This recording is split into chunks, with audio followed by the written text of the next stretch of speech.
the Golden State Warriors are once again your NBA champions as they defeat the Celtics in 6 games, 103-92, and they capture their 4th title in 8 years as the Warriors dynasty still goes on and it continues as the core of Steph, Clay, and Dre. Yep, this look like this trio will never be split up as they prove that they can win the championship without Kevin Durant, obviously. And Steph Curry finally gets that Finals MVP, and it's been long overdue, but he finally got it, and that's going to be added on to his legacy. But before I get started with this video, make sure y'all like, subscribe to my channel, hit that bell for notifications. Make sure y'all follow me on Instagram. My links are down below in the description box. And let's get started with this video of how it took the Golden State Warriors 3 years to get back on top. So let's go all the way back to 2019. So in the 2019 finals, both injuries to Kevin Durant and Klay Thompson cost them the series against the Toronto Raptors as they lost in 6 games. And Steph Curry did the best that he could until Game 6 where he kind of underperformed. But we really didn't expect that much from Steph because he was kind of out there backpacking. But the Raptors got the job done, and in the offseason, Kevin Durant dipped for the Brooklyn Nets to join up with Kyrie Irving, and Klay obviously resigned for his max contract. But the Warriors got back D'Angelo Russell from that Kevin Durant sign and trade, and people kind of looked at that move as a little bit sus because him and Steph played the same exact position. And I know Klay wasn't going to return that year due to him rehabbing from his ACL, but D'Lo, he kind of had some decent time with the Warriors. As sure, those were empty stats, but he put up solid numbers, but they were translating to wins, obviously, as the Warriors were the worst team in the league, and Steph Curry broke his hand earlier in the season. So yeah, the Warriors, they were pretty much dead in the water, and people doubted them, and people said the Warriors dynasty was over from right there because they knew D'Angelo Russell was not going to carry them to the playoffs. But they lucked into the draft as they selected Jordan Poole with the 28th overall pick, and that was kind of a big L, and it was a huge L right now because Jordan Poole developed into one of the best young players. It should have been the conversation for the most improved player, but hey, that's the voters and the people. But Jordan Poole, man, this guy had one of the worst rookie years that I have ever seen, as this man could not buy a bucket, and he was horrible on defense. He's still horrible right now, but at least his offense can make up for it. But Jordan Poole, man, he came in as one of the worst players in the league. Like, this guy was just terrible. But in the month of March, Jordan Poole kind of went on a complete tear as he averaged 18 points a game and started improving his game. He kind of became that third splash brother. So, yeah, Jordan Poole, he's been a big help for this team. And then you also got Andrew Wiggins, who traded to the Warriors for D'Angelo Russell. Andrew Wiggins, ever since he got to the Warriors, man, he's been a huge piece for this team as he's gotten a lot better on defense. He's not shot chucking like how he did in Minnesota. And speaking of his defense, though, his defense has been impactful for this team. Like, for real. As Andrew Wiggins, he was seen at this liability with the Timberwolves. Like, this guy could not even guard a fly. But ever since he got to the Warriors gave him that motivation. It gave him that culture of defense.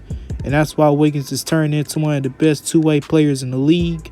And then when you look at the rest of the core, Bjelica, and you also got Kuminga, all those other guys. And then they looked into the draft yet again as they selected James Wiseman with the 2nd overall pick.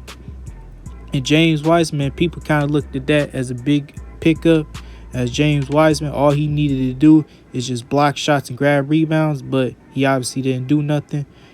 And coming into the 2021 season, the Warriors started off by getting their asses kicked by the Brooklyn Nets by over 30 points. And Kelly Oubre and Andrew Wiggins couldn't buy a bucket, especially sorry-ass Kelly Oubre, who couldn't even make a shot, I might add. And the Warriors, they got off to a slow start, but the Warriors could, by the end of, I believe, February, they started going on a little bit of a run.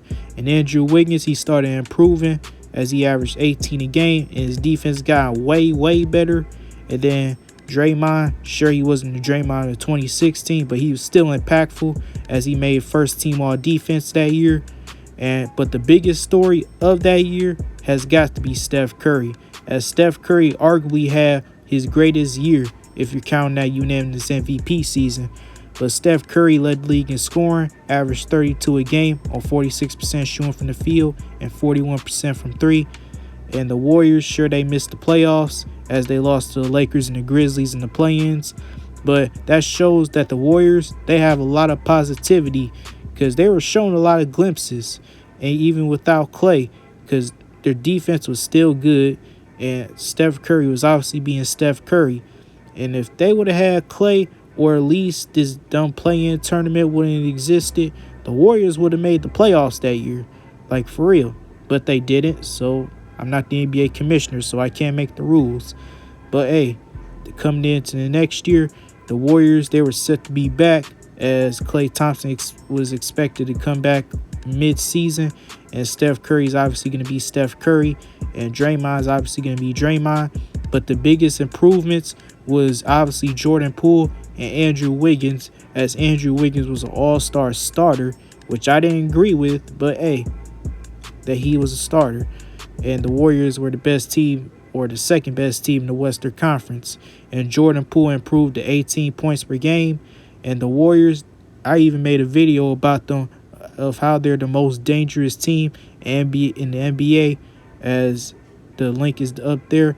But the Warriors, I didn't have them winning the championship or nothing, but they were looking real dangerous because they dominated the Lakers in opening night, and then they went on a complete run, and they had the number one best record in the league at a time. But without Draymond, they started struggling a little bit, and Steph Curry had his little slumps, and Klay Thompson, he was inconsistent at some games. But hey, he was looking like the Klay Thompson of old. And speaking of Klay, man, he's been on a complete roll ever since the end of the season, because I believe he averaged like over 28 a game. So yeah, Klay Thompson, he was showing glimpses. And Jordan Poole having a career year. The Warriors coming into the playoffs, they look like they were all set, and set they were, as they absolutely tore apart the Western Conference, defeated the Nuggets in 5, beat the Grizzlies in 6, despite them not having Ja Morant. But hey, they still had to get the job done, and they blew out the Warriors without Ja. So hey, and then they go on to beat the Mavericks in 5 games led by Luka Doncic. But Andrew Wiggins, man, he has been a big piece to this team, like for real, big piece. And Andrew Wiggins, throughout the whole playoffs, he's been arguably their second best player, and not only on the offensive side of the ball, but on defense, as he gave Jason Tatum a lot of trouble. Like, look at these numbers right here when Jason Tatum's being guarded by Andrew Wiggins. That man was locked in a penitentiary. A penitentiary. Andrew Wiggins put that man on lockdown. Like, for real. Andrew Wiggins was sensational in the NBA Finals, and he was arguably the second best player in those finals, as he could arguably outplay Jason Tatum. Like, let's be real. He outplayed him in Game 5, and he outplayed him in Game 6.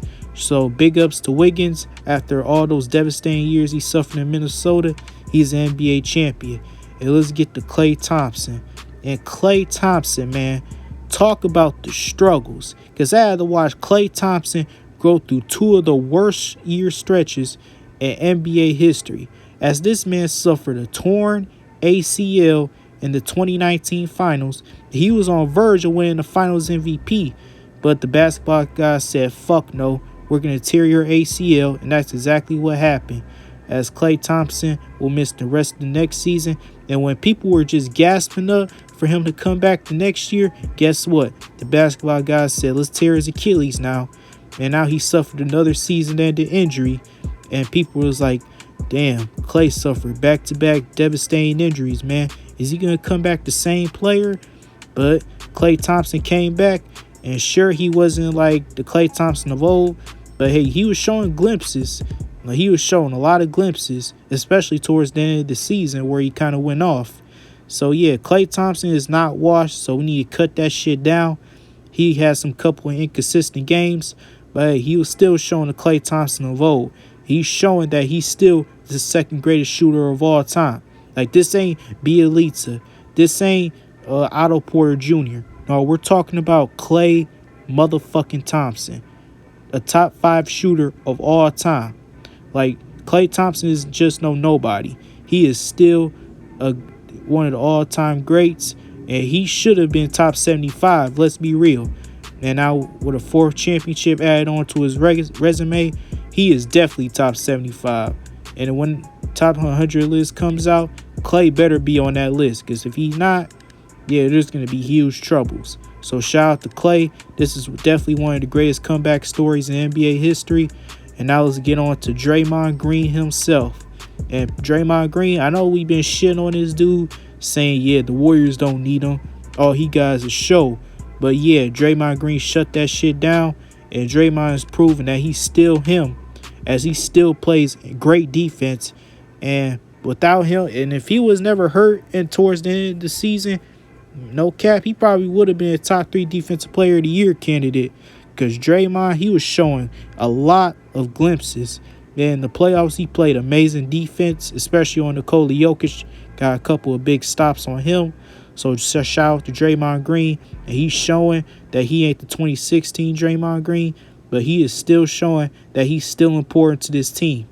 And now moved on to the next and final player. You already know who it is. It is Wardell Stephen Curry, the Finals MVP himself. And for all the people that's saying Steph Curry can't close out in 4th quarters, guess what he did in Game 4? Guess what he did in Game 6? He closed them out. And Steph Curry had an all-time great series. He averaged 31 points a game on 46% shooting from the field and 41% from 3 and 86% at the free throw line. So I want to hear shit about Steph Curry not showing up in the finals. Like, I do not want to hear that. Steph Curry proved his doubters wrong, and they don't need Kevin Durant. And I know a lot of people going to say, oh yeah, Steph Curry, isn't he the guy that lost to the Raptors, underperformed in Game 6? Did he not blow a 3-1 lead to LeBron? Did he not need Kevin Durant for his 2 other rings? Well, guess what? Kevin Durant joined Steph. Steph didn't join Kevin Durant. KD joined him. And he won a championship without KD. And he did it again. And now he's got a Finals MVP. And not only that, I think Steph Curry is a top 10 player of all time in my book. Like, for real. Because there's nothing else that Steph can do. He's an NBA champion 4 times. He's a Finals MVP. He's a 2-time MVP. One of those seasons being unanimous. And now he's solidified himself as a top 10 player of all time and the 2nd greatest point guard of all time. And he's showing that he's all-time great. And if he can keep up this level of play, I think Steph could probably become top 5 all time if he can keep it going. But congratulations to the Golden State Warriors. Even though I'm not a big fan of y'all, but hey, y'all deserved it. And y'all need Kevin Durant, and they proved it yet again. So shout out to the Warriors. Shout out to Steve Kerr as well. 9 championships. And Steve Kerr is also a top 10 coach of all time. And that gravity, man, yeah, that's going to go in the history books. But that concludes this video. What y'all think? Are the Warriors one of the best dynasties of all time? And is Steph Curry a top 10 player of all time? You'll let me down below in the comment section. This your boy Lil Trady signing out. Peace.